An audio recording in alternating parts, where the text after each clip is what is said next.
personalidades que nos acompañan.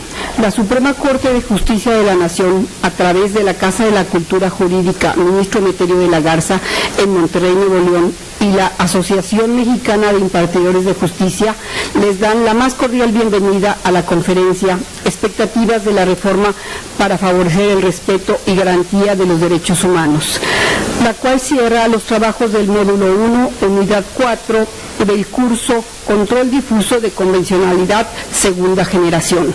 Conferencia que será impartida por el doctor Miguel Rábago Dorbecker, a quien de antemano agradecemos el estar presente. Gracias, doctor. Se les comunica.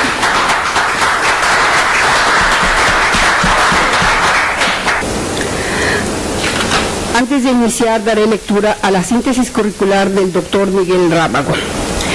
El doctor Miguel Rábago es doctor en Derecho por la Universidad de Salamanca, postítulo del Centro de Derechos Humanos de la Universidad de Chile, licenciado en Derecho por el ITESO, maestría en Estudios Latinoamericanos de la Universidad Nacional Autónoma de México, profesor de tiempo completo en la Universidad Iberoamericana en México, Distrito Federal.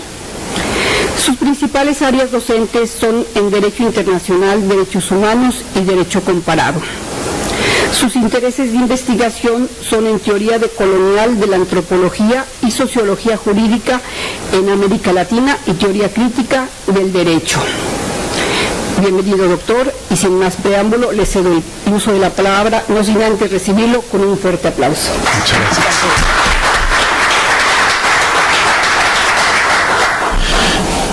Bueno, pues estoy muy contento de estar con todos ustedes, ¿no?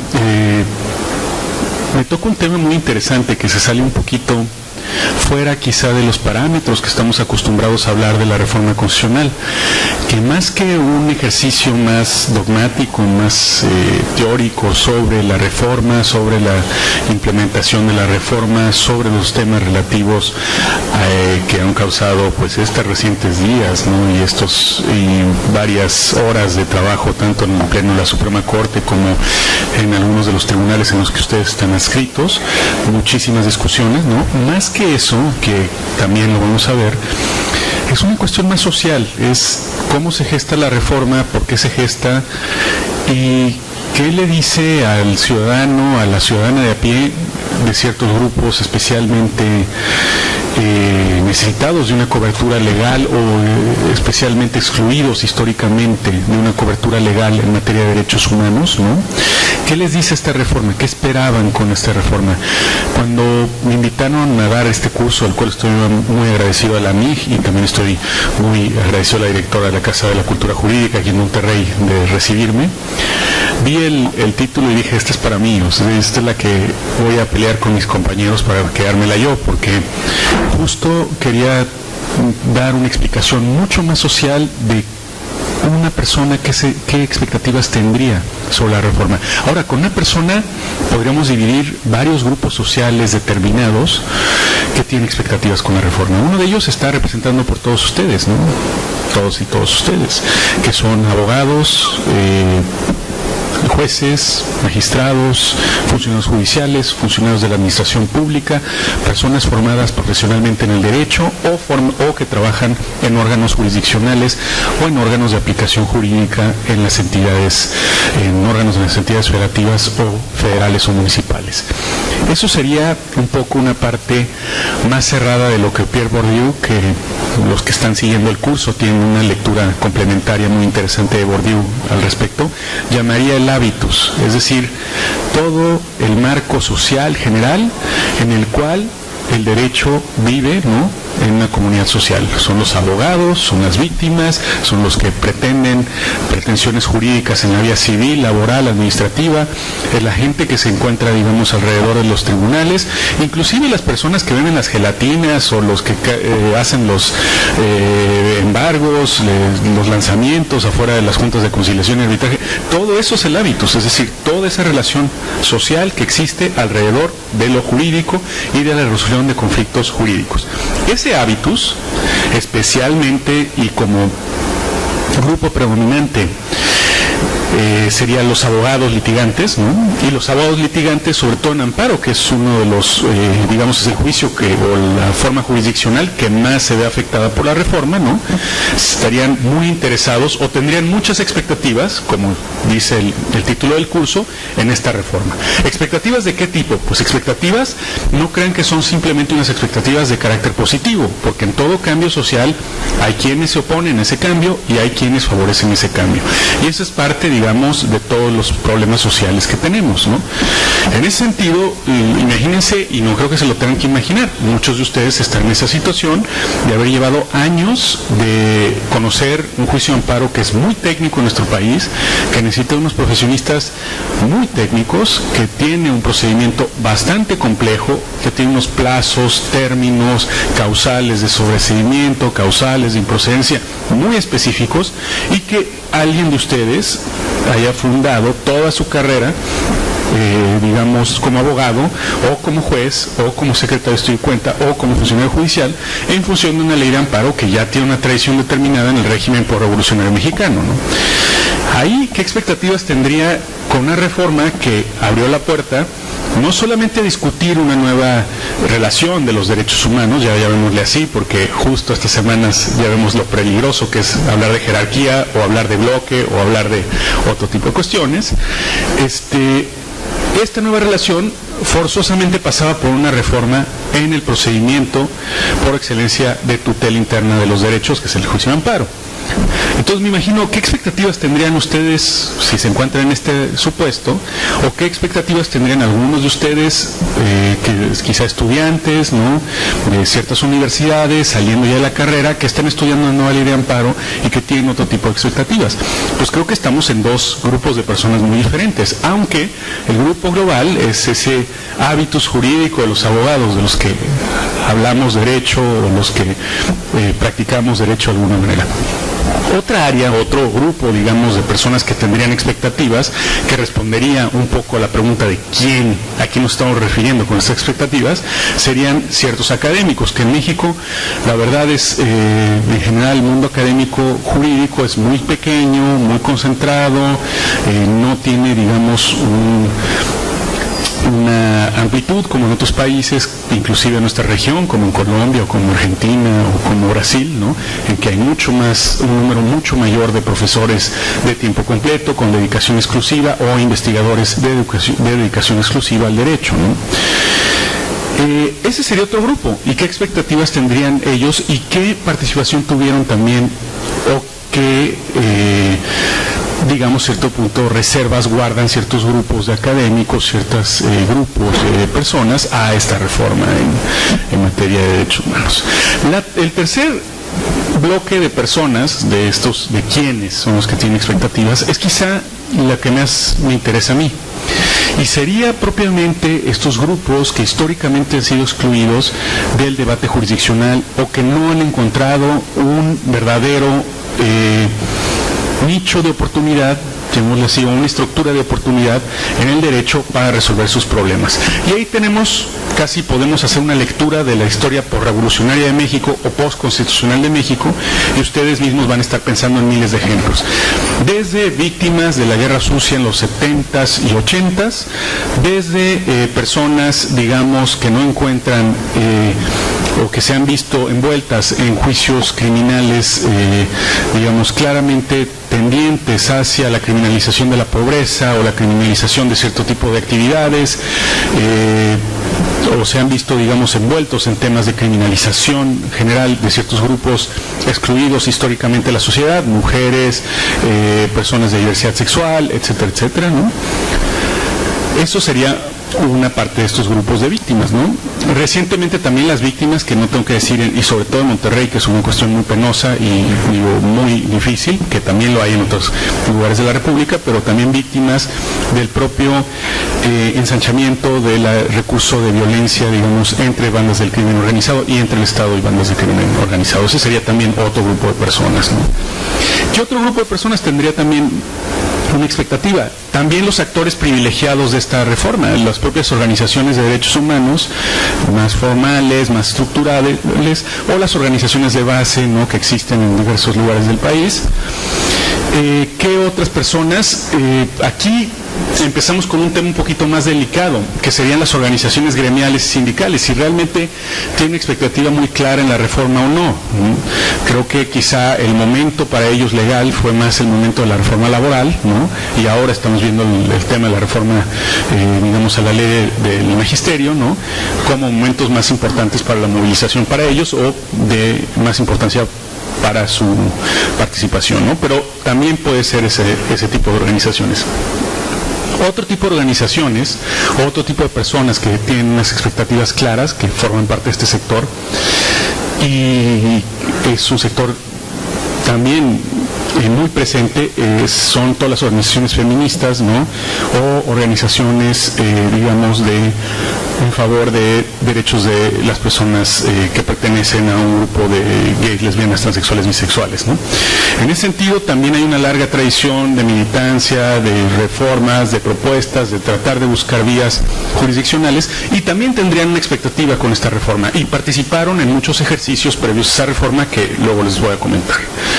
Otro grupo que es muy difícil de determinar para empezar, es muy difícil hablar nada más en general, ¿no? De pueblos indígenas. O sea, pueblos indígenas, ¿qué pueblos indígenas? Los otomís, los nahuas, los, no sé, los seris, ¿de qué pueblos indígenas estamos hablando? Pero sí creo que hay una expectativa, y les voy a decir en qué sentido. En propio proceso que sigue al levantamiento de 1994 del Ejército Zapatista de Liberación Nacional, que, como ustedes saben, pues detona en unos acuerdos con el Estado, ¿no? Los acuerdos de San Andrés, que no se vieron incorporados en la reforma constitucional de 2001, y que sin embargo nos hablan de una juridificación de ese tipo de luchas por la autonomía indígena. Es decir, el STLN, todavía uno de sus postulados es el cumplimiento de los acuerdos de San Andrés, que a final de cuentas sería un acuerdo con el Estado que tendría que ser votado por el constituyente, pero por el constituyente, ¿no? Para efectos de incorporar una reforma constitucional en materia indígena diferente a la del 2001. Es decir, hay una clara juridificación de esa pretensión, ¿sí? Sin embargo, todos los pueblos indígenas quieren ese tipo de reformas, todos los pueblos indígenas luchan por la aplicación del convenio 169 del OIT. Ahí podemos discutir bastante. Lo que sí es cierto es que desde la ratificación del convenio 169 del OIT, digamos a mediados de los 90, ¿no?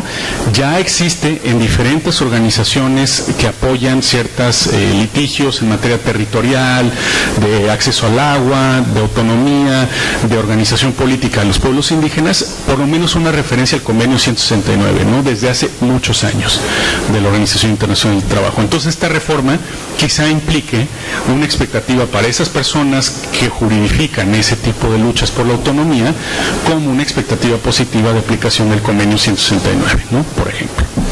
Bueno, así a grandes rasgos, estos serían quiénes, ¿no? ¿Quiénes tienen expectativas? Yo creo que todos y todas, ¿no? Pero a final de cuentas creo que estos grupos son los más representativos de quienes tienen expectativas en 2011. Obviamente también está la parte que le toca quizá la labor más difícil, que es los propios órganos jurisdiccionales y órganos administrativos de aplicación de normas de derechos humanos, desde órganos que implementan programas sociales, los ejecutivos, órganos que diseñan políticas de seguridad pública, órganos que tienen, digamos, bajo su encomienda cierto tipo de diseño de políticas públicas, por ejemplo, en materia de vivienda, en materia de salud, etcétera, etcétera. Todos estos órganos se ven impactados por la reforma, ¿sí? Acuérdense que una causa, vean las leyes estatales y federales de responsabilidad de los servidores públicos. Una de las responsabilidades más altas es la ausencia de cumplimiento de las garantías, con la terminología anterior a la reforma del 2001, establecidas en la Constitución. Entonces, a todo funcionario público le atañe, por lo menos por la posible responsabilidad que pueda tener. Ahora, esto sería el quiénes. ¿Quiénes están interesados? ¿Quiénes tienen quiénes están en esta discusión? ¿Sí? Pero la segunda parte sería cuáles expectativas existen. Así, haciendo un poco una simplificación que no me gusta mucho, pero podríamos dividir todos estos sectores sociales entre personas favorables a la reforma del 2011 y personas que guardan reticencias o abiertamente están en contra de la reforma del 2011. Ahí yo no creo que podemos categorizar a todos los grupos sociales, y este es el problema con este tipo de cuestiones, como a favor o en contra de la reforma, ¿sí? En Poder Judicial creo que hay una discusión muy fuerte, ¿no?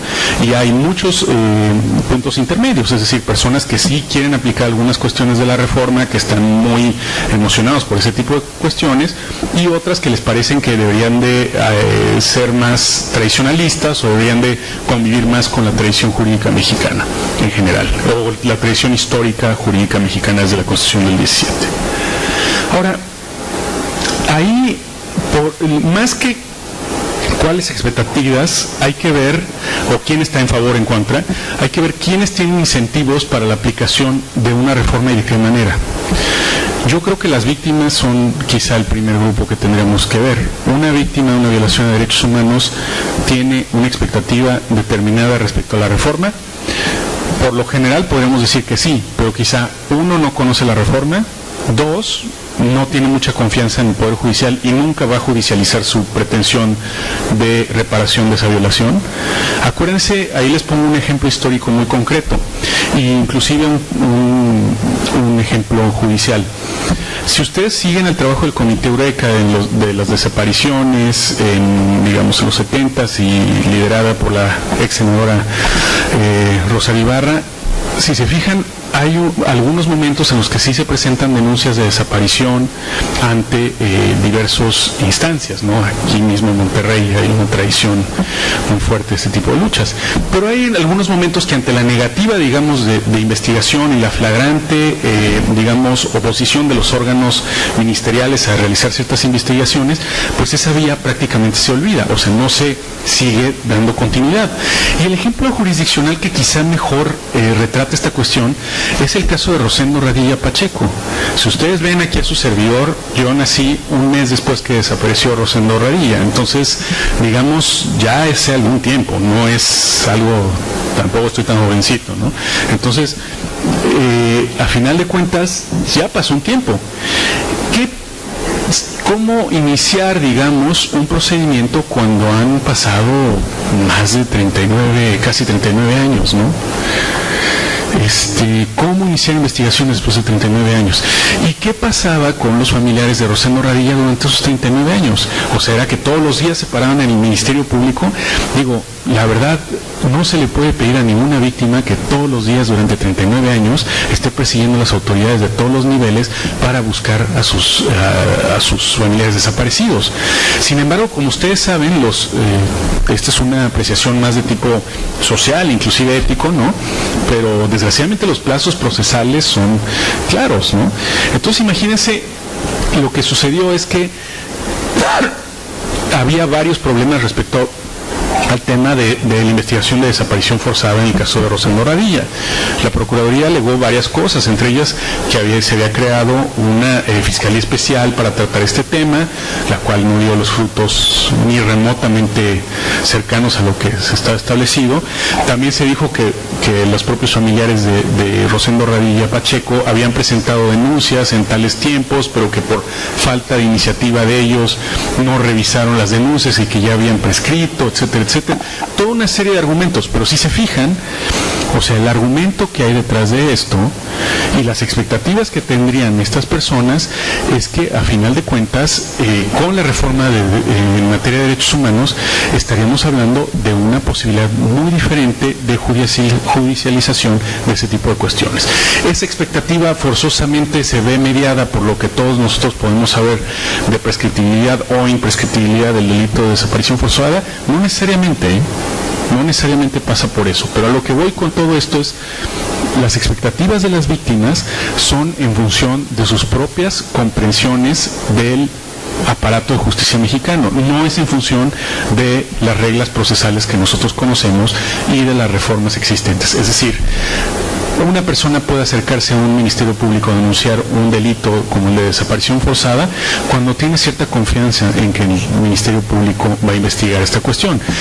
Se debe de obligar a una persona en un régimen como el que hubo, digamos, después de la desaparición y antes de la desaparición de Rosendo Radilla, como el régimen del gobernador Rubén Figueroa en Guerrero, que vaya al ministerio público a denunciar la desaparición de de su familiar, difícilmente cualquiera de nosotros se acercaría a un ministerio público en un estado, en un momento en el que claramente hay una política de terror en contra de los disidentes de ese estado, ¿no? Entonces, lo que estoy tratando de decir es que esta reforma trae esas expectativas nuevas para las personas que no han dejado del todo la opción de la juridificación de sus conflictos, ¿no? Es decir, ustedes, no sé cómo está en Monterrey, pero en Ciudad de México se oyen quejas constantes relativas a los propios plantones y marchas realizados por los maestros del CENTE, ¿no? Pero ninguna persona se para a decir, bueno, ¿y qué recepción han tenido por las instancias administrativas o qué recepción pueden tener en las instancias judiciales? Por ejemplo, la minoría de parlamentarios que no aprueben la reforma pueden formar una mayoría para presentar una acción de inconstitucionalidad en contra de la reforma. Todo eso no está en discusión. ¿Por qué? Porque la juridificación del problema social no está en discusión para el CENTE. O sea, es algo que quizá esté ahí presente, pero no es lo principal. Lo principal es una lucha política de otro tipo, ¿no? Entonces, estos ejemplos se los estoy dando para que vean cómo no todas las víctimas inmediatamente van con la reforma del 2011 a presentar demandas masivamente en función de un régimen que a todas luces es más favorable que el anterior, pero que también no significa que ellos hayan tenido confianza absoluta en los cambios que se han dado, ¿no? Esa misma discusión va para los pueblos indígenas. No todos los pueblos indígenas van a ir a presentar amparos, digamos, en función del convenio 169 del OIT.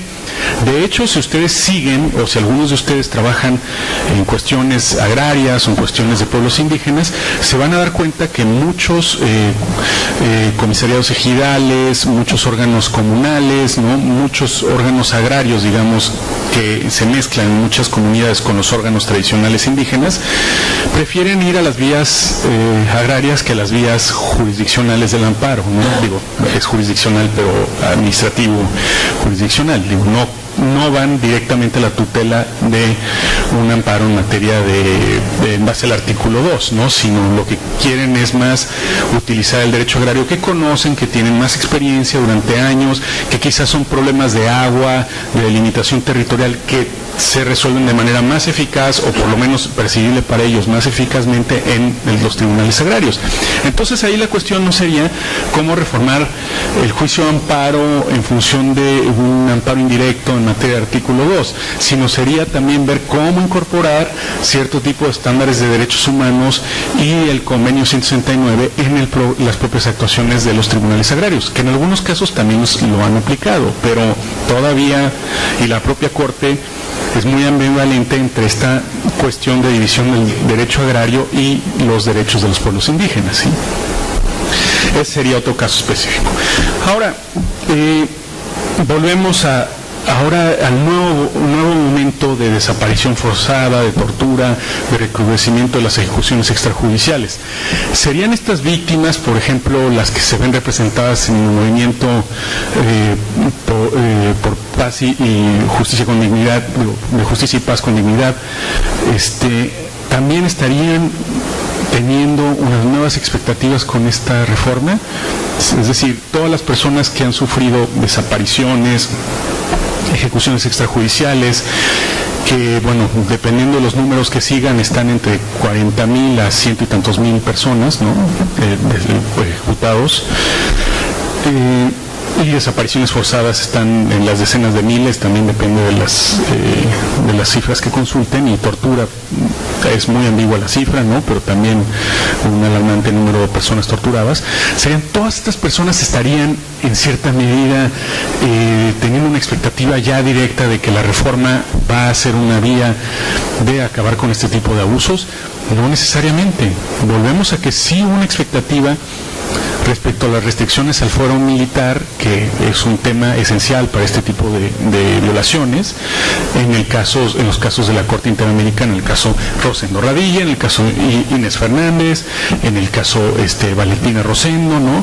En el caso de campesinos ecologistas. En 4 casos se habló de la restricción, digamos, del fuero militar en casos por lo menos de tortura, de violencia sexual y de desaparición forzada. Es decir, que esos casos no se conozcan en tribunales militares, sino en tribunales ordinarios.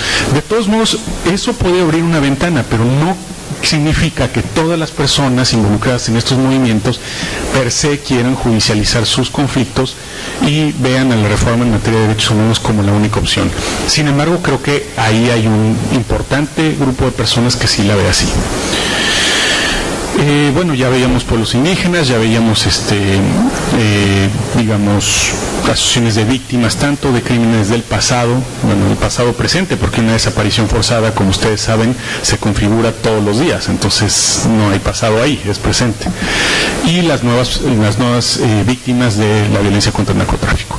Ahora, ¿qué otras personas también habría ahí, digamos, y cuáles serían sus expectativas? Hablamos de organizaciones sindicales. Yo la verdad no veo una expectativa muy clara de las organizaciones sindicales y de los trabajadores organizados formal o informalmente con la reforma.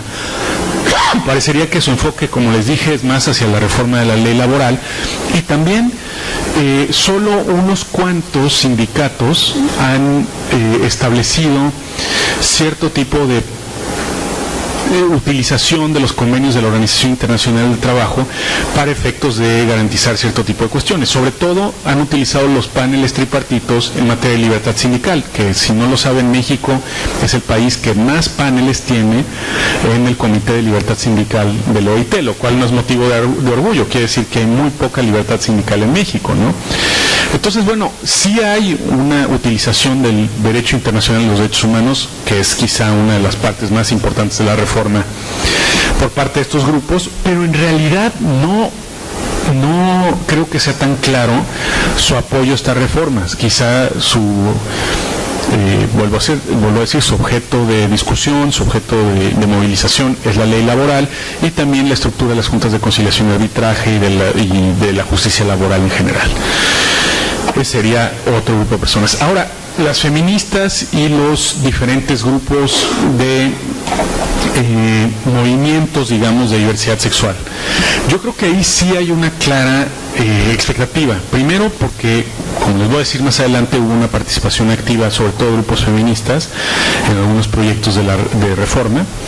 Y segundo, porque si se fijan, gran parte de las conquistas jurídicas del movimiento feminista se han dado por vía de apelación al derecho internacional de los derechos humanos, concretamente la Convención para eliminar todo tipo de discriminación en contra de la mujer, de la CEDAW. Si se fijan, las reformas al Código Civil, a los códigos civiles estatales y federal, las reformas, digamos, en materia no solo de régimen patrimonial también, etcétera, etcétera, se dieron después de la ratificación ni siquiera la ratificación, después de la celebración de la convención que terminó con la convención de la CEDAW, ¿no? Entonces, en los final de los 70s que se empiezan a dar estas reformas, hubo este tipo de cuestiones, ¿no? También podemos decir que los temas de salud sexual y reproductiva, los temas de la inclusión en interrupción legal del embarazo en México, en Ciudad de México, los causales, digamos, de aborto legal en diferentes estados, también se dieron, no a la par de la CEDAW, porque la CEDAW no dice nada relativo a esta cuestión, o sea, la CEDAW no dice específicamente que tienes que despenalizar el aborto y establece que debes de respetar los derechos sexuales y reproductivos y por tanto no poner sanciones, digamos, regresivas en este tipo de temas, pero lo que no se establece es, digamos, la forma o los causales que tenga que haber o el periodo en el cual se debe autorizar la interrupción legal del embarazo, pero esas conquistas sí se dan en momentos en que se discuten estas cuestiones en conferencias internacionales de seguimiento a la CEDAW, la conferencia de Beijing, la conferencia del Cairo, etcétera, etcétera, ¿no? Entonces también hay como una retroalimentación ahí. Por otro lado, el tema de diversidad sexual es más complicado porque no existe una convención que hable específicamente de derechos de las personas gays, lesbianas, transexuales, bisexuales, intersexuales, etcétera, etcétera. Hay unos principios de Yakarta, ¿no?, que son influyentes en cierta configuración de este tipo de cuestiones, pero realmente es un movimiento que no tiene una cobertura tan fuerte en el derecho internacional como la tienen en el derecho interno. En el artículo primero, la categoría de sospechosa de discriminación de preferencias sexuales es mucho más amplia que la de muchos convenios, que la gran mayoría de los tratados internacionales y de muchas constituciones de otros países. Entonces, la protección constitucional es un poquito más robusta en ese sentido. Quizás sí se dieron ciertas conquistas en función de una juridificación de ciertas cosas.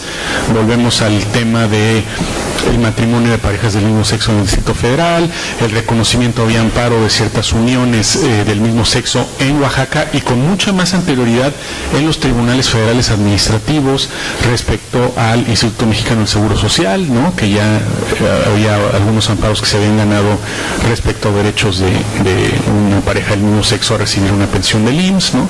Entonces ahí había como un camino un poquito andado, pero no necesariamente creo que la reforma cree tantas expectativas, excepto por el tema de la modificación de la frase preferencias a preferencias sexuales, ¿no? Poner sexo en la Constitución, algo que parece que a la bancada del PAN en el Senado y en la Cámara de Diputados les parecía muy difícil, y a muchas personas les parece muy complicada, pero la verdad es que por lo menos sí visualiza, aunque parece un triunfo un poquito simbólico, pues por lo menos simboliza una eliminación de un tabú que tu Constitución expresamente establezca la tema de preferencias sexuales, ¿no? Entonces ahí es una parte que sí puede haber una expectativa.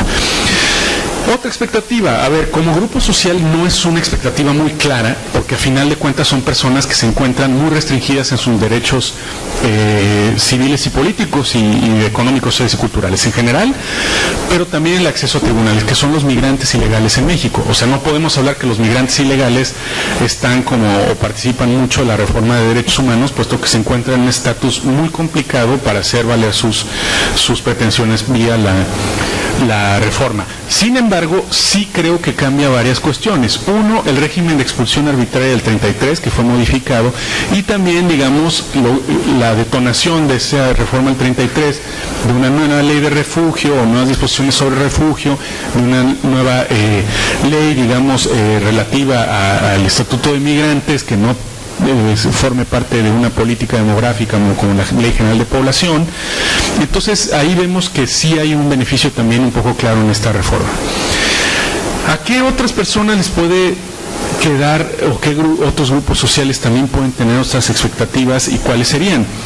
Fíjense que extrañamente hay un tema que quizá no se haya tratado tanto, pero yo creo que un actor que puede ser interesante, digo, es muy marginal, es muy difícil en los pronunciamientos políticos de ese sector, pero que no se ha visto de manera tan clara son las Fuerzas Armadas. Las propias Fuerzas Armadas, que en muchos sentidos, y no voy a generalizar porque eso me parece muy poco serio, pero algunos miembros de las Fuerzas Armadas que se han visto involucrados en violaciones sistemáticas y serias a los derechos humanos y violaciones graves a los derechos humanos, la propia reforma de derechos humanos ha cambiado ciertas cosas en el propio ejército. Uno de ellos serían las expectativas de modificación, que ya se ha cambiado, de la ley, digamos, de seguridad social de las Fuerzas Armadas, en las cuales era causa de baja el contraer VIH-Sida, ¿no? ¿Se acuerdan ese famoso caso ante la Corte? Ese sería un cambio, ¿no? A final de cuentas hay una juridificación muy valiente. Imagínense ese caso, que miembros del servicio del ejército de las Fuerzas Armadas mexicanas, seropositivos, lleven un litigio en base al tema de discriminación por causa de ser seropositivos y ser dados de baja del Servicio de Seguridad Social de las Fuerzas Armadas. Un litigio realmente impresionante, con unas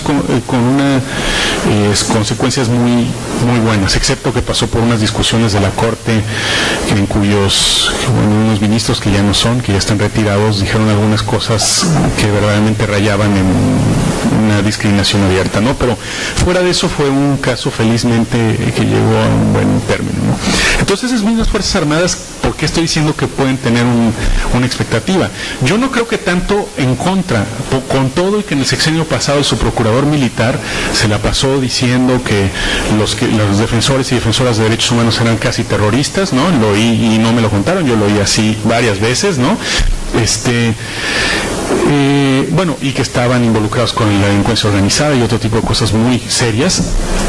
Con todo y eso, también si se fijan, hay una reforma que también no hemos discutido tanto, bueno, sí se ha discutido, pero que a veces se olvida un poco, que es el 29.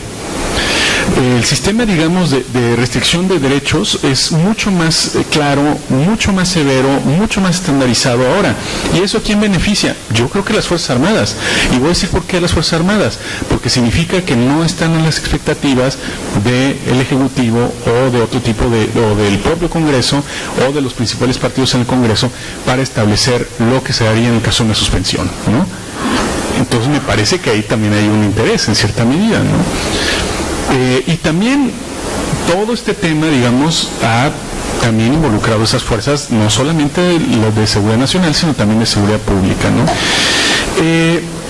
Ahora, el sector académico, la verdad no voy a tomar mucho tiempo en hablar de esto, porque aparte que es muy aburrido, está lleno de muchos egos y mucho protagonismo de ciertas personas, pero sí podríamos ver una serie de profesores, profesoras, formadas sobre todo en países que tienen una tradición, digamos, un poquito de incorporación de los derechos, del derecho internacional de los derechos humanos, mucho más añeja que la nuestra, y yo diría casi todos, porque si se fijan nada más en nuestro área de geográfica en América Latina, pues sí fuimos de los últimos estados que tuvieron una incorporación más fuerte y más congruente del sistema de protección de derechos humanos, ¿no? Junto con Brasil en muchos sentidos, ¿no?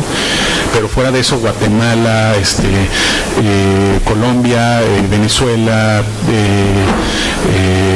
Argentina, Chile, Bolivia, casi toda la región, ¿no? Excepto ahí hay las excepciones de Trinidad y Tobago, posiblemente, que es un estado que se ha salido del propio Pacto de San José, que tiene pena de muerte, que la ha ampliado en algunos casos.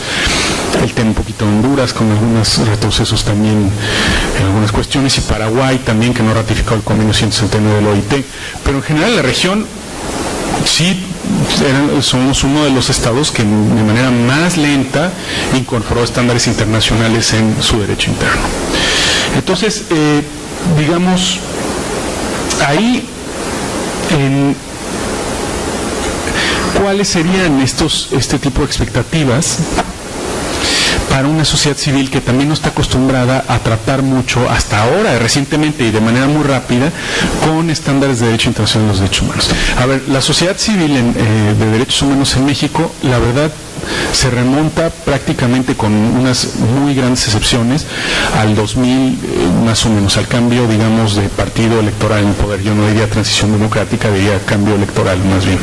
Entonces, en ese momento es que hay un mayor, y años un poquito anteriores, un mayor financiamiento de organizaciones de derechos humanos, una mayor presencia, una mayor profesionalización, y también la entrada, digamos, la aceptación de la competencia contenciosa de la Corte Interamericana de Derechos Humanos, otros tipos de factores, la firma de varios tratados internacionales en materia de derechos humanos y de sus protocolos, hicieron que se creara un nuevo marco, digamos, cierto punto de luchadores y luchadoras por los derechos humanos, desde el marco feminista, desde el marco de acompañamiento a las comunidades indígenas y desde el marco general de la protección internacional de los derechos humanos, ¿no? Ahí tenemos algunas organizaciones que tienen inspiración más de órdenes religiosas específicas, ¿no? Puede ser, por ejemplo, el Centro de Derechos Humanos Miguel Agustín Pro, que tiene una, digamos, genealogía jesuítica, el Fray Victoria, que es más dominico, otro tipo digamos, de centros de derechos humanos, ¿no? Y luego otros que vienen como de este estilo más de las discusiones de transición democrática, como la Comisión Mexicana de Defensa y Promoción de Derechos Humanos, ¿no? y las organizaciones también de carácter feminista, ¿no? GIRE, Católicas por el Derecho a Decidir, sobre todo en materia de derechos sexuales y reproductivos, y otras organizaciones de base local también con cierta relación con las comunidades católicas de base, pero más laicas, que puede ser Tlachinoya, en el Centro de Derechos Humanos de la Montaña, ¿no? Otro tipo de centros de derechos humanos. ¿Por qué estoy nombrando estos? Porque son los que han utilizado el sistema interamericano, no por otra cosa, no porque sean todas las organizaciones que existen, hay muchas más, ¿no? Aquí en Monterrey hay algunas muy interesantes, ¿no? Entonces, estas organizaciones como que también van de la mano de estos académicos que les estoy diciendo, es decir, de personas que se formaron en países que tenían una tradición de mayor incorporación de derechos humanos, una tradición de derecho distinta, y que empezaron a profesionalizarse con ligas o con influencia de estos grupos. Por ejemplo, sería CEGIL, ¿no? Que es una organización no gubernamental que auxilia a otras organizaciones a llevar casos ante el sistema interamericano en Washington y en San José, o otras organizaciones y otros académicos de otros lugares que también estaban llevando ese doble rol de académicos y de defensores de derechos humanos, o que venían de las experiencias de ser o exiliados o personas víctimas de violaciones de derechos humanos durante las dictaduras de los 70. Entonces, en el sector académico y ONGs vemos esta profesionalización en materia de derechos humanos, yo creo en cierta medida.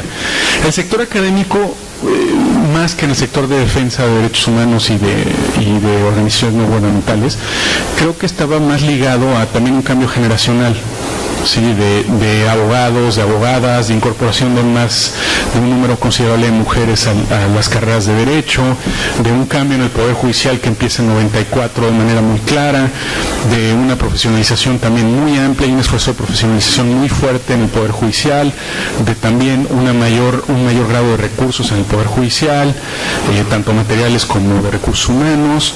Entonces, creo que eso es los factores que empiezan a dar ese tipo de cambios, y la Academia Mexicana, ya en vez de ser estos grandes manuales de la editorial Porrúa que todos conocemos de los 50 así, que todavía hay gente que está enamorado de esos manuales, sigue dando los mismos, aunque sea con leyes que están derogadas, etcétera, etcétera, pero digamos, ya no es ese tipo, el profesor varón, viejo, de corbata, etcétera, etcétera, que da el curso, sino empieza a cambiar también las cosas en las aulas. Eso creo que es una parte importante. Y sí hay una diferencia, dijimos, generacional ahí.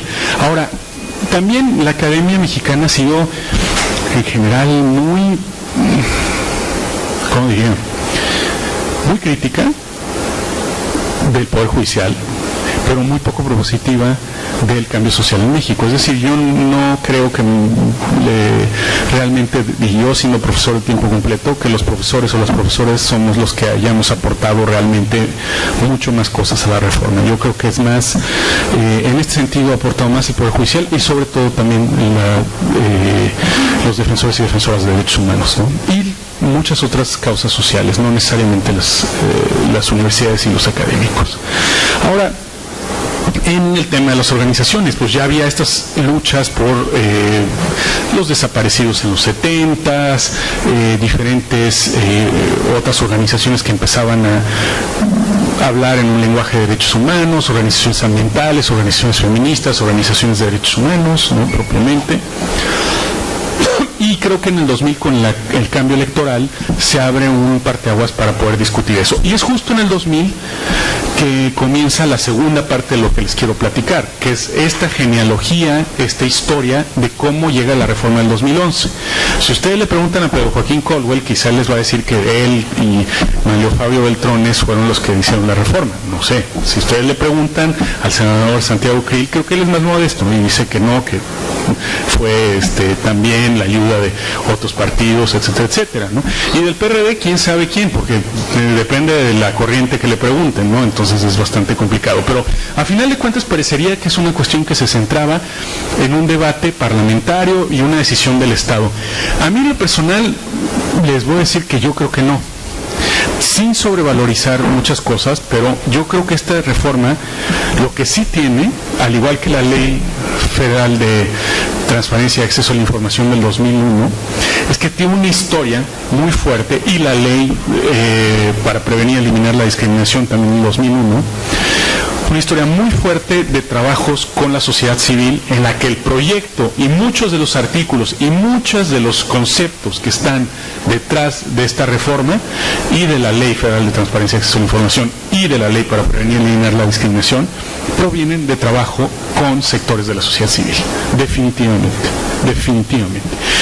¿Y cuáles son mis pruebas para decir eso? Porque van a decir, ahorita se me aparece el senador Caldwell y me puede decir, no es cierto, ¿no? O el senador no sé quién, pero mis pruebas son las siguientes. Uno, un proyecto hecho desde finales de los 90 y 2000 por la Comisión Nacional de Derechos Humanos, que agrupaba diversas organismos de la sociedad civil, no tan representados, la verdad. En la CNDH siempre ha habido un gran problema de representación con la sociedad civil, siendo el órgano de los más caros, de los más robustos, de los más fuertes en materia de derechos humanos en el mundo, y toda su vida está a espaldas de la sociedad civil. Nunca sabremos por qué se acabó con ese diseño, pero bueno, es un diseño que tiene su criticable. Contrario a eso, por ejemplo, el órgano equivalente en Brasil depende del Ejecutivo y tiene el, digamos, director, el secretario de Derechos Humanos brasileño, que depende del Ministerio de la Presidencia, o sea, depende de Dilma Rousseff. Tiene reuniones todos los días con todas las ONGs más grandes de Brasil. Y no solo eso, sino también el propio Ministerio de Presidencia financia una parte grande de la sociedad civil de Brasil, pero son otros acomodos, ¿no? Y otras cosas. Ahora, también, si ustedes ven los niveles de financiamiento en Brasil a los de México, algunas veces son 10 o 15 veces más grandes los presupuestos de una ONG en Brasil que en México, ¿no? Pero bueno, son diferentes arreglos.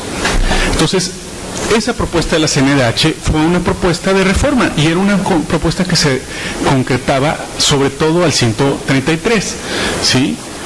Y un poquito al primero. Es decir, incorporar de manera más efectiva los tratados de derechos humanos en el sistema constitucional. No una reforma tan ambiciosa como la que finalmente se planteó.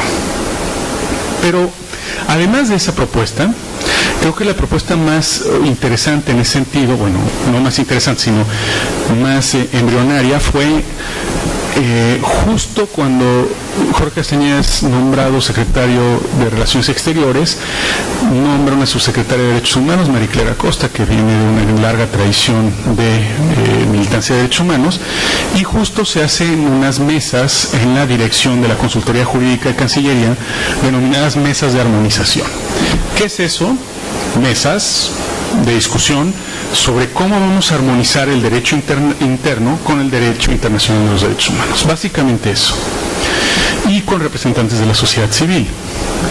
Esa armonización implicaba una vía diferente a la de la CNDH. La CNDH propugnaba por una reforma y por una nueva articulación. Si quizá la propuesta de Cancillería era menos ambiciosa, ¿sí?, en la cual solamente se modificaba o se proponía al Congreso las modificaciones legislativas para armonizar ciertos estándares, pero de ahí salió la discusión de la necesidad de reformar también el Estatuto de los Tratados Internacionales de Derechos Humanos en la Constitución mexicana. Y fue una reforma clara y una reforma, una propuesta clara y una propuesta que estaba ahí en la mesa, ¿no? Y que pasaba por una propuesta similar al del artículo primero, pero sin ser tan ambiciosa en el párrafo 2 que hay ahora, y incluyendo la frase instrumentos internacionales, no tratados internacionales, para abrirse a la Declaración Americana y Universal, ¿no? Cosa que extrañamente yo siempre que encuentro personas del Poder Judicial o leo sentencias del Poder Judicial, todo el mundo refiere a Declaración Americana y Universal cuando no son tratados internacionales, ¿no? Y el primero lo que dice es tratados internacionales. Me parece bien, quiere decir que están yendo más allá, pero no sé por qué tiene tal valor.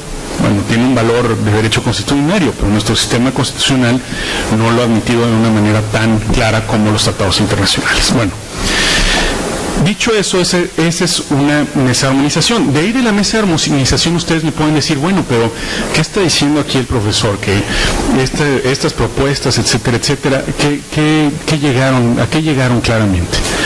Pues no llegaron a ser plasmadas del todo en la legislación.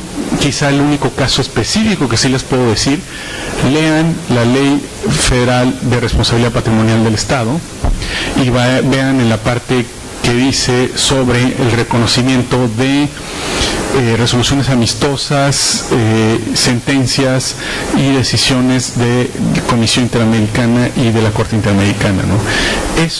Ese artículo sí es parte, o sea, salió de Cancillería, de la Consejería Jurídica, y fue propuesta al Congreso y se incluyó en esa ley. Pero bueno, es un ejemplo de todas las propuestas que había ahí sobre la mesa, pero se llegó a la conclusión de que se necesitaba una reforma y se hizo una propuesta de reforma. Ahí hay dos. La senadora Ibarra tenía otras que había presentado, y con ella muchos otros representantes populares en la Cámara de Diputados y en el Senado de los tres principales partidos.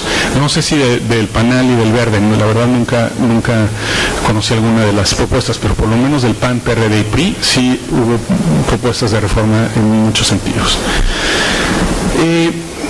Todo esto se da en el ámbito del Ejecutivo o del Legislativo, ¿no? O del órgano constitucional autónomo que es la CNDH. Paralelamente a eso, en 2008 se empieza a trabajar en la Oficina del Alto Comisionado de Naciones Unidas en México en una propuesta de reforma constitucional en materia de derechos humanos, y ahí es donde sí me parece que ese documento es muy influyente. Les voy a decir por qué.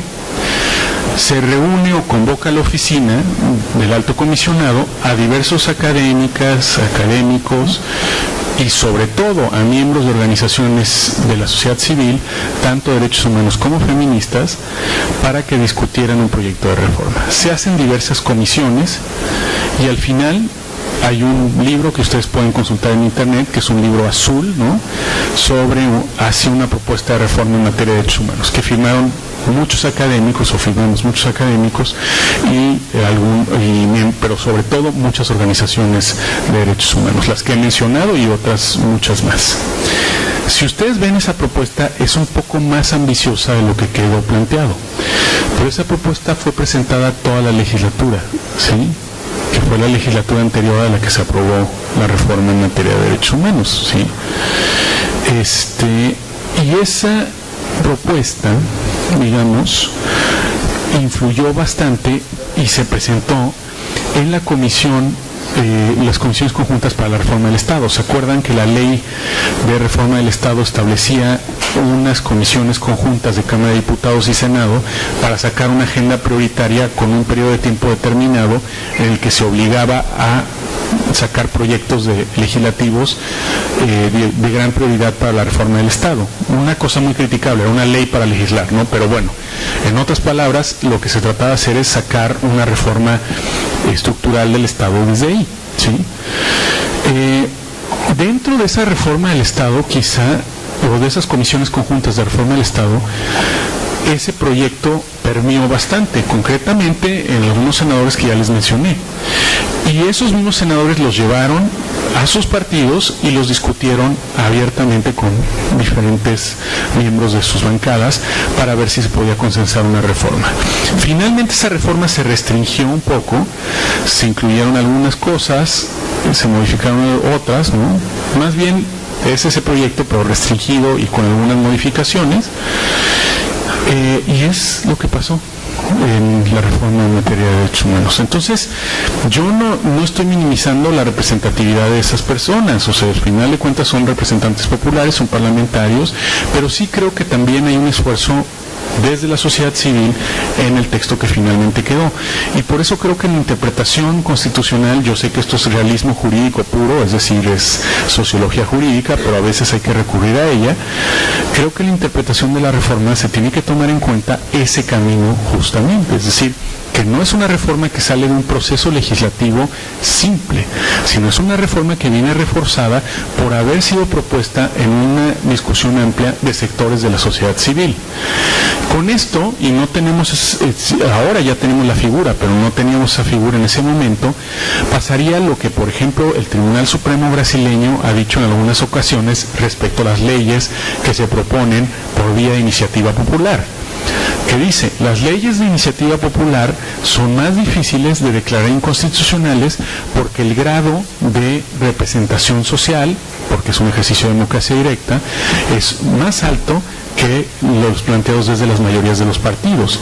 Y en ese caso creo que esa misma argumento lo podemos llevar a esta reforma, o a la Ley de Transparencia y Acceso a la Información, o a la Ley Federal para Prevenir y Eliminar la Discriminación. Son leyes que no solamente representan las mayorías políticas representadas en el Congreso, sino que traen atrás un trabajo, digamos, muy importante y un aval de muchos sectores de la sociedad civil. Esta interpretación, por supuesto, no tiene ninguna base constitucional en nuestro sistema, pero a final de cuentas, sí creo que si ahora, donde sí tuviera base este tipo de interpretación, es si esta reforma hubiera pasado por iniciativa popular, ¿no? Ese sería otra cosa. Ahora, en ese momento no había iniciativa popular, también hay que poner eso y hay que ponderar eso. Ahora, tanto que la ministra Luna Ramos le gusta buscar problemas relativos a la aplicación de la temporalidad de las leyes, pues puede ser una cosa de aplicación temporal también. En ese momento no había una iniciativa popular. Si hubiera habido una iniciativa popular, se hubieran recolectado las firmas suficientes para hacerla, no lo sé, no estoy diciendo, pero parecería que estaba muy cercano a eso, ¿no? Bueno, entonces, esa sería más o menos la historia de cómo llega la reforma constitucional. Como ven, es un procedimiento muy especial. Yo no estoy diciendo que otras reformas constitucionales no tengan otro tipo de vínculos sociales, etcétera, etcétera, pero por lo menos esta es bastante clara. Y en ese sentido, ya que vimos quiénes son los que tienen expectativas, cuáles pueden ser las expectativas a favor o en contra, y por qué digo que en este proceso específicamente hay unas expectativas muy claras por el propio proceso, hay que discutir otra cosa, que es esta relación, que es con lo que quiero terminar, y luego hacer una breve referencia a las lecturas que dejé para el curso para explicar algunas cosas. Es este tema, digamos, relativo a, que es casi el objeto de estudio de la sociología del derecho y la antropología jurídica en cierta medida, es cómo afectan las normas, el cambio jurídico al cambio social, ¿no? Y ese es el título de un libro muy famoso de José Ramón Cosío, ¿no? Cambio social, cambio jurídico, ¿no? ¿Qué relación hay? Es decir, ¿cambiamos la Constitución y la sociedad va a cambiar? Parece una pregunta bastante tonta, pero es una pregunta que conlleva muchas cosas y un análisis más detallado. O la sociedad cambió y por eso tenemos que cambiar la Constitución. Es tema clásico de la sociología jurídica.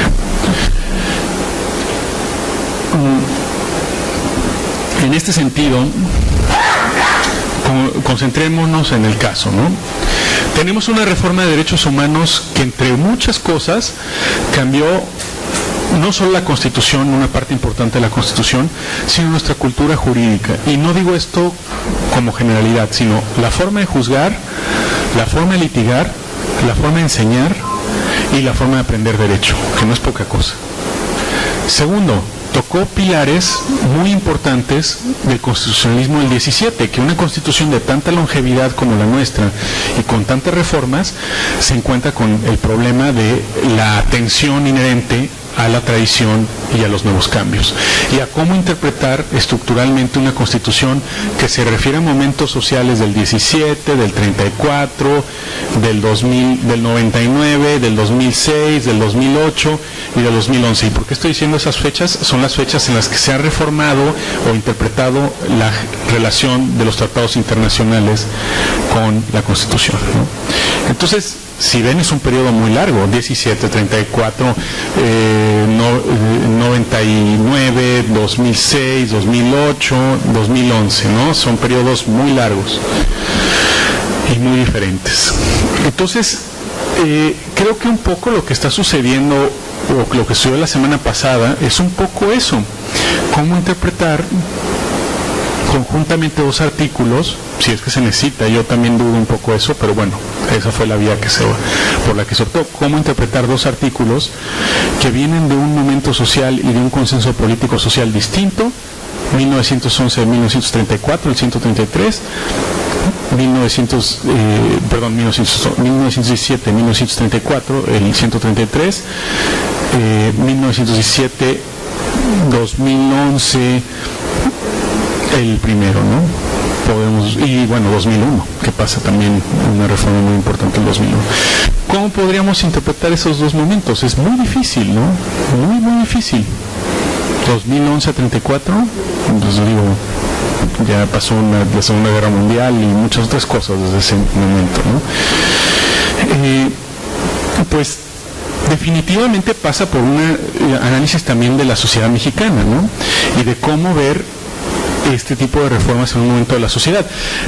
Si tocamos en 2011 cosas como el tema, digamos, de la relación del derecho internacional con el derecho interno, tocamos el tema de la forma de interpretación de normas de derechos humanos, tocamos la propia forma de definición de derechos humanos, de garantías individuales a derechos humanos con sus garantías, si tocamos una tradición muy fuerte desde el 17 que no se había tocado, que era el tema de expulsión de extranjeros sin previo juicio en el artículo 33, si añadimos temas de refugio, si añadimos derechos de niños y niñas, si además antes del 2011 y después del 2011 hemos metido muchos más derechos al artículo 4, como igualdad entre varón y mujer, como temas relativos a vivienda, alimentación, agua, ¿no? Cultura, ¿sí?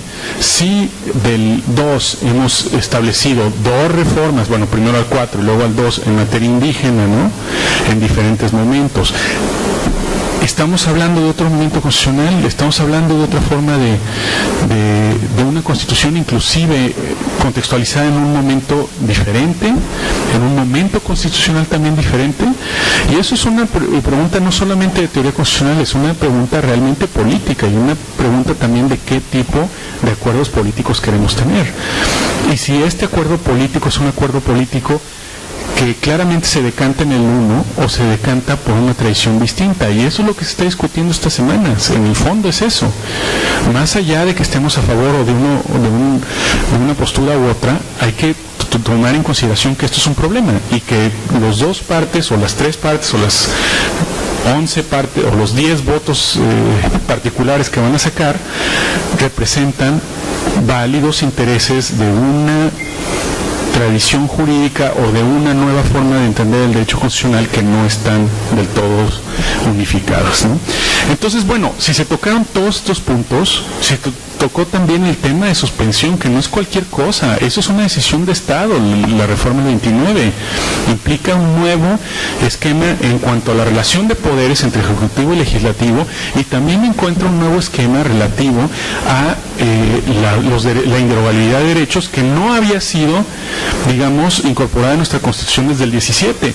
El hecho de tener inderogabilidad o derechos, digamos, que no pueden ser suspendidos, implica abandonar completamente la teoría del reconocimiento de la creación o dación de derechos por parte del Estado, porque eso implica que el Estado puede suspender esos derechos, ¿sí? Entonces es un cambio de teoría de derechos humanos fundamental, ¿sí? Ahora, otras cosas que también se tocan, que no son menores, la propia forma con la ley de amparo y con la reforma en materia de acciones colectivas, la propia prevalencia y la forma en que entendemos la forma jurisdiccional de proteger derechos, ¿sí? Eso es un cambio también fuertísimo, ¿sí? La reforma penal también de 2008. Entonces, ¿cómo podemos a cierto punto acoplar todos estos momentos constitucionales, y si estamos realmente en un nuevo momento social y de un acuerdo político muy distinto, ¿sí? Otra cosa también, nada más que se olvidaba, que también tocamos, es la facultad de investigación de la Corte, que si bien no tiene la tradición que tiene el 33, pues sí había puesto la Corte quizá de manera más visible en cierto tipo de problemas, ¿sí? La reforma del 94 prácticamente le dio visibilidad a la Corte en 3 cuestiones, ¿no? Las acciones, que hasta después de 94, yo diría como 98 y 99, ya tiene prevalencia las acciones en el sistema jurisdiccional de la Corte. Las controversias constitucionales, que creo que 94 detona esa posibilidad y lo que hace es darle a la Corte el papel de árbitro real entre los poderes, que esas son las controversias, tanto federales, estatales o municipales, como legislativo y ejecutivo, ¿sí? Y en cierta medida también viene implícita en las acciones, pero les vuelvo a decir, las controversias son las primeras que desde 94-95 se empiezan a tramitar de manera más clara y ponen en un papel muy importante a la Corte, ¿sí? Entonces, el 94 le da esa facultad, y la tercera, quizá también la que se reforma en 2011 es el tema de la Facultad de Investigación. Y la Facultad de Investigación le daba un poder que, si bien ya sabemos todos los problemas que tuvo la Facultad de Investigación, reales y creados, a final de cuentas lo que sucedía era que la Corte tenía mucha visibilidad social por esa vía. Ahora ya la tiene por otras, pero esa vía que le daba tanta visibilidad en 2011 fue dada a la Comisión Nacional de Derechos Humanos junto con otro procedimiento y otras formas. Entonces también se tocó algo distinto, volver a darle más prevalencia a la Comisión Nacional de Derechos Humanos, y por eso muchas compañeras y compañeros de la sociedad civil que tienen una relación de es que no colaboramos con la Comisión Nacional de Derechos Humanos porque no hay un equipo, un esquema, digamos, de colaboración más clara y no hay una imparcialidad respecto al gobierno. Me parece muy responsable esa postura, puesto que constitucionalmente es el órgano más importante en materia de derechos humanos, y no porque se llame Comisión Nacional de Derechos Humanos, sino por las facultades que tiene y por las facultades de investigación que tiene. Y otra cosa, no hemos acabado, que eso es lo que falta en la reforma de 2011, y ahí sí que expectativas existen, de cuajar la relación entre las recomendaciones que hace la CNDH y su utilización como documentos, digamos, probatorios plenos, ¿no?, por ser documentos públicos, en el litigio en materia de derechos humanos. Y esta es una cosa que tenemos que empezar a trabajar más. Es una cuestión probatoria, pero es una cuestión también de relación entre la CNDH y los tribunales federales. Esa división tan clara que existe entre lo jurisdiccional y no jurisdiccional, creo que ya para una protección adecuada de derechos humanos debemos de empezar a modificar ese arreglo. Les voy a decir nada más en qué cosas. El monitoreo de cumplimiento de sentencias. Realmente yo sé que constitucionalmente existen restricciones, yo sé que estatutariamente en las legislaciones existen restricciones, pero objetivamente sería una intervención tan fuerte a la autonomía del Poder Judicial que la CNDH se pudiera pronunciar sobre cuestiones de cumplimiento de las propias sentencias del judicial, es decir, no interpretar las sentencias, no cambiarlas, simplemente llamar a un cumplimiento adecuado de las mismas, sobre todo cuando sean sentencias estructurales en materia de derechos humanos. A mí me parece que no tanto, no sería algo tan gravoso para la autonomía del Poder Judicial, y si lo es, quizá, también se tendría que discutir si ese caso de autonomía judicial realmente ayuda o perjudica al Poder Judicial en la ejecución de las sentencias, ¿no? Entonces, eso serían las cosas que tocamos. Ahora, ¿realmente quiere decir que después del 2011 ya tenemos este tipo de cuestiones completamente resueltas, que ya tenemos un cambio completamente adentrado? Pues creo que el hecho de que les esté hablando aquí es justo una prueba de que no.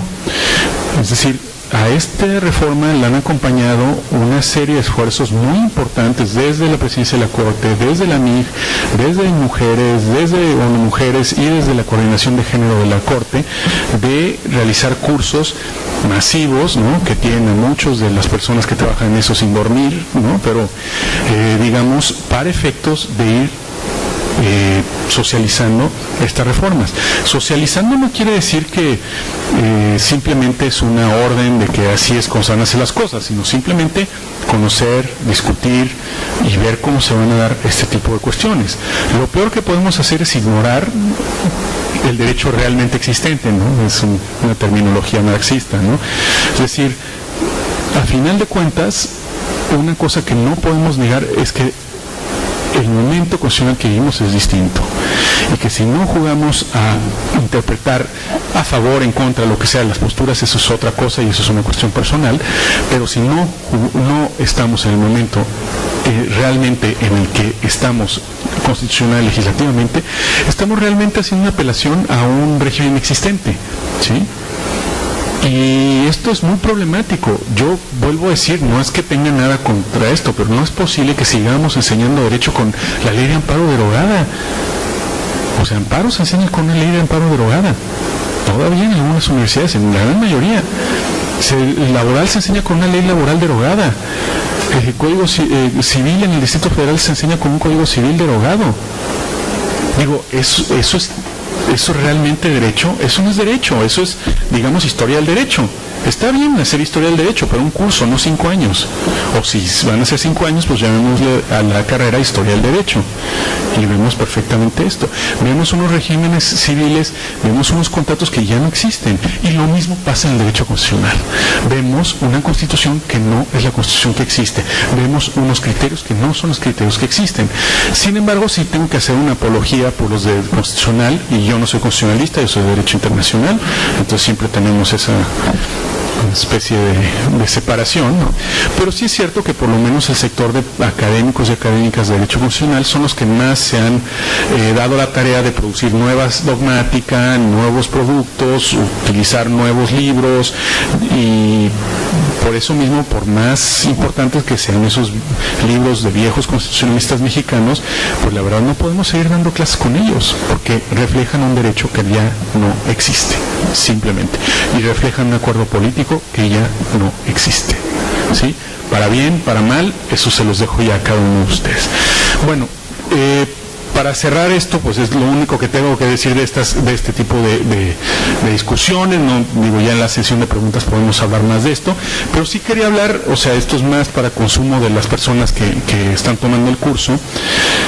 Y les comento a ustedes, si no los aburro mucho con eso porque quizá no tienen la referencia, pero en el curso dejé 2 lecturas principalmente. Una de Boaventura de Sosa Santos, que viene en un compendio que se llama Sociología Jurídica Crítica, que edita Trota, ¿no? Boaventura es un profesor portugués, ¿no? Muchos dicen que es sociólogo, pero él es abogado de formación básica, ¿no? Es sociólogo de posgrado, no hizo su maestría y doctorado en sociología, pero él es abogado, ¿no? En principio. Y su teoría es una teoría social muy compleja, muy interesante, pero que también es muy controvertida, y por eso mismo lo dejé. Y justo su gran teoría en esta lectura es que estamos en tiempos en los que hay preguntas difíciles y respuestas fáciles. Es decir, estamos en una crisis de las soluciones de la modernidad, en un momento en que esas respuestas ya no nos dan, a esas preguntas no las podemos responder desde los parámetros de la modernidad. Entonces, ¿qué trata de hacer con esto y qué tiene que ver con el derecho y la reforma de derechos humanos? El Estado y el derecho son estructuras de la modernidad.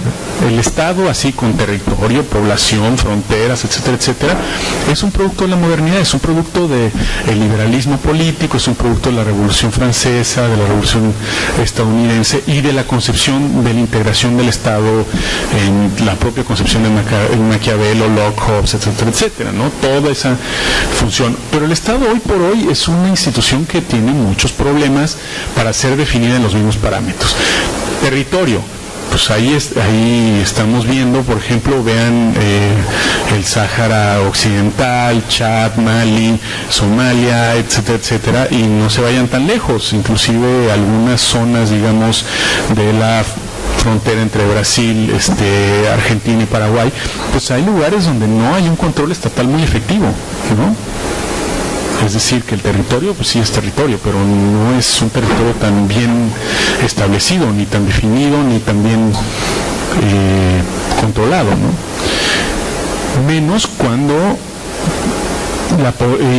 diríamos población, pues ¿qué pasa con países que tienen mucha inmigración y muchos movimientos de flujos migratorios? En México nada más, que tenemos una transmigración enorme. ¿Creen realmente que el Estado mexicano tiene control sobre todos los migrantes ilegales que hay en México? Y ojalá no los tenga, porque para lo único que lo ha tenido es para ensanchar los abusos de derechos humanos, ¿sí? Pero les pongo un ejemplo inclusive más radical. En Emiratos Árabes el 80% de la población no son ciudadanos, no son nada para la constitución de Emiratos, porque son extranjeros sin derechos migratorios, sin derechos laborales, sin derechos de seguridad social, sin derechos de nada, ni siquiera a votar, a nada. ¿Sí? Son pakistaníes, indios, algunos de otros países subsaharianos, del África, ¿no? Es decir, son personas que son migrantes trabajando y que no tienen ningún tipo de derechos y representan el 80% de la población, ¿sí? Sudáfrica en los 80s era un gobierno para el 10%, 15% de la población, ¿no? Entonces, realmente estos estados son los estados que pensábamos antes, y unos estados en los que hay tanta porosidad de entrada de personas, de salida de drogas, de entrada de personas, de salida de órganos, de venta de personas, de todo tipo de formas contemporáneas de esclavitud, de presión financiera, de movimientos de especulación de capital, etcétera, etcétera. ¿Esos son estados como los que tenemos pensados? No. Y el derecho que pensábamos para un estado de ese estilo va a solucionar estos problemas, por ejemplo, lavado de dinero internacional, por ejemplo, trata de personas internacional, por ejemplo, temas de grandes operaciones de hidroeléctricas que comparten 2-3 países y que tienen desplazamientos de varias poblaciones indígenas, no indígenas. ¿El derecho tradicional va a resolver esos problemas? El derecho internacional los va a resolver, nada más porque el derecho internacional no es transnacionalizado, está basado en la idea de Estado, porque es un Estado quien acepta con otro su aplicación. Entonces, ¿qué sucede con ese tipo de cuestiones? Pues Boaventura lo que dice es que hay una globalización jurídica, pero hay una globalización jurídica a cierto punto de fascismo social, y hay una globalización jurídica desde abajo emancipatoria. Y esos dos conceptos son diferentes. Uno es esa globalización jurídica en la cual las reglas de movimientos financieros, de movimientos de empresas, de movimiento de mercancías se homogenizan, pero los derechos se restringen a la poca aplicación de un Estado cada vez menos capaz de aplicarlos. Y luego está esta globalización, digamos, desde abajo, jurídica desde abajo, en la cual, y esto tiene que ver con las expectativas de la reforma, tienes como comunidades y grupos de derechos humanos que tienen alianzas estratégicas transnacionales y que sus luchas, que son muy locales, pongamos un ejemplo, la Parota, la construcción de la Parota en Guerrero, pongamos otro ejemplo, la construcción de una carretera en la Viricuta, en el norte de Jalisco y sur de Nayarit. Pongamos otro ejemplo, un proyecto de presa Paso de la Reina en Oaxaca, el proyecto, digamos, o la movilización zapatista en 94. Todos esos casos lo que tienen en común es que son muchos en 1, 2, 3 o 4 municipios de México, pero que tienen una alianza de repercusión en movimientos indígenas y sociales en Latinoamérica, en Europa, en África y en Asia. ¿Sí? Y la gente de la Parota tenía quizá experiencia de la gente que paró proyectos hidroeléctricos en la India, ¿no? Y que cambiaron, por ejemplo, los esquemas del Banco Mundial para construcción y que hubo un embargo de construcción de presas hidroeléctricas por parte del Banco Mundial. O sea, hay toda esta relación que crea grupos de globalización jurídica y también una internacionalización del derecho respecto a este tipo de grupos. Por ejemplo, las alianzas que se hacen entre organizaciones mexicanas y otras organizaciones latinoamericanas para presentar casos ante el sistema interamericano. Las clínicas jurídicas en Estados Unidos que se alían con organizaciones mexicanas para presentar casos ante tribunales mexicanos o ante otros estados. Ya de manera más compleja, organizaciones indígenas transnacionales que llevan cierta presión para cambiar cierto tipo de políticas en el Banco Mundial, por ejemplo, o en la propia ONU a través de la Declaración de Naciones Unidas sobre Derechos de los Pueblos Indígenas, por ejemplo, en la cual estuvieron representados directamente en las negociaciones miembros de comunidades indígenas. Entonces, vemos todo este tipo de cuestiones y nos habla de una globalización jurídica desde abajo. Y es justo este uso emancipatorio del derecho el que se ve en estas expectativas con la reforma. ¿Es la reforma una apertura en la puerta para llegar a este tipo de cuestiones? En mi punto de vista sí, ¿no? Y ya en la segunda lectura, y rápidamente, es un libro colombiano relativo al desplazamiento. ¿Y por qué escogí el tema de desplazamiento? Ustedes dirían, no tenemos un conflicto armado interno en México. Bueno, no tenemos un conflicto armado interno en México, depende bajo qué parámetros. Si ustedes agarran la zona de Reynosa, digamos, en los últimos 5, 6, 7 años, y por lo menos número de personas que se han ido a vivir, digamos, fuera de Reynosa, los efectos, digamos, de la violencia y todo, pues estamos ya casi en un conflicto armado interno, ¿no? Bajo estándares de derecho internacional humanitario. Entonces, ¿qué pasa con todas esas personas que salen?